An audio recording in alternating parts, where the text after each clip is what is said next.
You're watching the latest news from financialmirror.tv. World stock markets mostly fell on Friday at the end of a month characterized with wild volatility and huge losses as investors faced the prospect of a global recession driven by the financial crisis. Equities in Frankfurt, London, New York and Paris have all plunged by between 15 to 17% since the beginning of October. And Tokyo has erased about 1/4 of its value. Shares fell sharply in Tokyo and Hong Kong despite Japan joining an international interest rate cutting campaign, while European markets mainly fell as US stocks were lower on Friday morning, partly because of the continuing flood of weak economic data. Japan's central bank cut its super low interest rates for the first time in 7 years by 20 basis points to 0.3%. But investors there seemed unimpressed and the Nikkei index tumbled 5%. London investors digested news that British bank Barclays was to raise $12 billion, mostly from oil-rich investors in Abu Dhabi and Qatar, to bolster finances amid the global credit crunch. The new capital means that Barclays will not have to receive funding from the British government, unlike some of its competitors amid the international financial crisis. British telecoms operator BT Group saw its share price collapse by more than a quarter after it issued a surprise profits warning, saying that second quarter earnings would fall short of expectations. Speculation is growing that the European Central Bank and the Bank of England could follow suit next week with fresh rate cuts.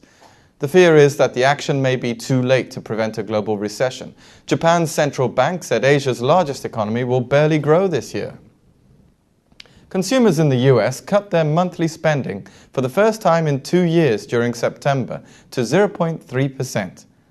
Evidently bracing for hard times as jobs continue to disappear and credit conditions tighten. Many private sector economists believe the US already has entered a recession, especially since a government report on Thursday showed gross domestic product contracted at a 0.3% annual rate in the third quarter.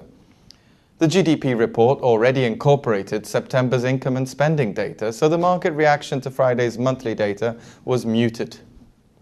Oil prices fell heavily again on Friday as the prospect of a shrinking global economic growth and weakening energy demand weighed on the market, analysts said. London's Brent North Sea crude for December delivery lost $2.06 to $61.65 a barrel, while New York's main contract, light sweet crude for December, settled at $64.10 a barrel. Oil prices are down by more than 50% since July's record highs, above $147 per barrel. The euro retreated on Friday as investors are getting worried by increasing sovereign bond spreads in EMU amid concern that weakening cracks within the eurozone area will become more visible. Moreover, the euro lost support after ECB superhawks like Weber and Kayden suggested euro rates will have to come down rapidly. News that German retail sales have declined by 2.3% in September also undermined sentiment. WPP Group, the world's second largest advertising firm, predicted 2009 would be very tough after reporting third quarter revenue growth in line with expectations.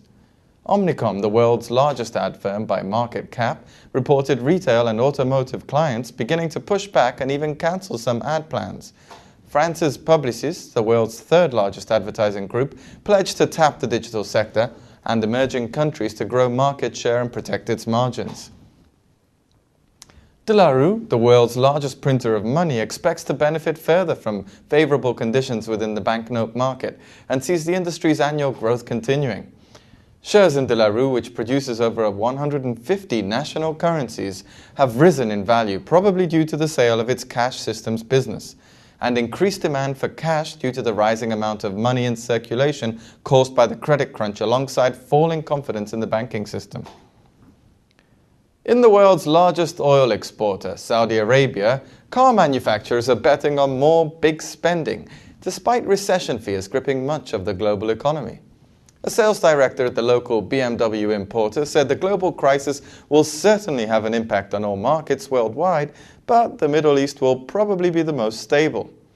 The Saudi government is still forecasting growth for this year and 2009.